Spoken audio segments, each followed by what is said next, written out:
Hi there. You might already recognize me from a peculiar beard, but let me introduce myself.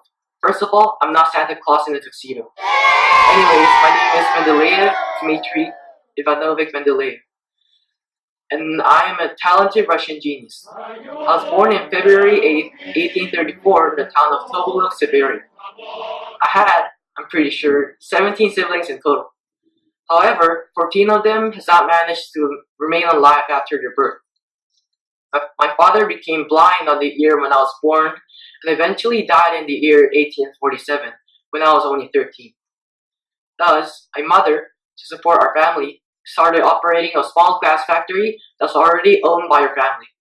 But it burned down from a tragic accident the next year, in 1848. And here's where decision making took a big role of my future. My mother educated me thoroughly as if I were her only child.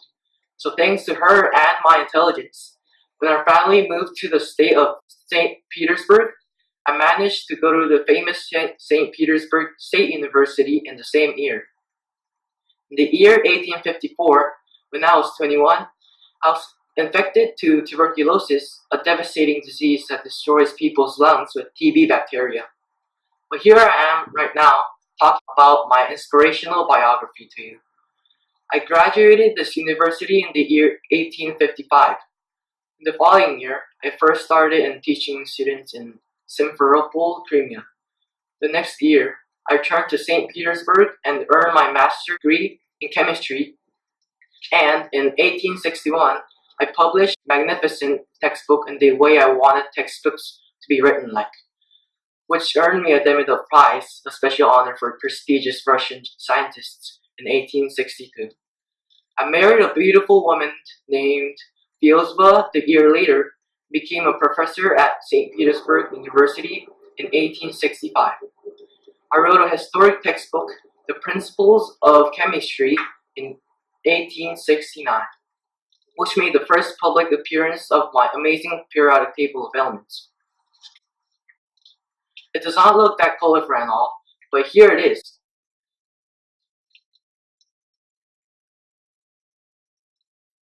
Now, putting my story to the side, it's time for me to introduce you to my astounding achievements. However, you should already be familiar with my creation of the modern periodic table of elements.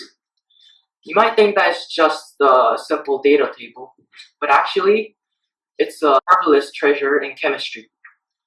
Before a genius like me, no scientist has ever thought about arranging the elements in the order from least to greatest in atomic weight, horizontally and vertically, to gather elements with the similar properties or same features, alloys, noble gases, etc. Well, my table was not perfect because the electron, which has mass, was discovered 25 years after my creation of the periodic table of elements. Good thing that electrons don't affect an atom's mass in a significant amount. Using my periodic table, which states that physical and chemical properties are related to their atomic mass, I created a periodic table arranging all the known elements at that time into 7 different categories. However, I noticed some empty slots neighboring elements like aluminum, boron, and silicon. So I, again using my fabulous periodic law, predicted new elements using the prefix Eka.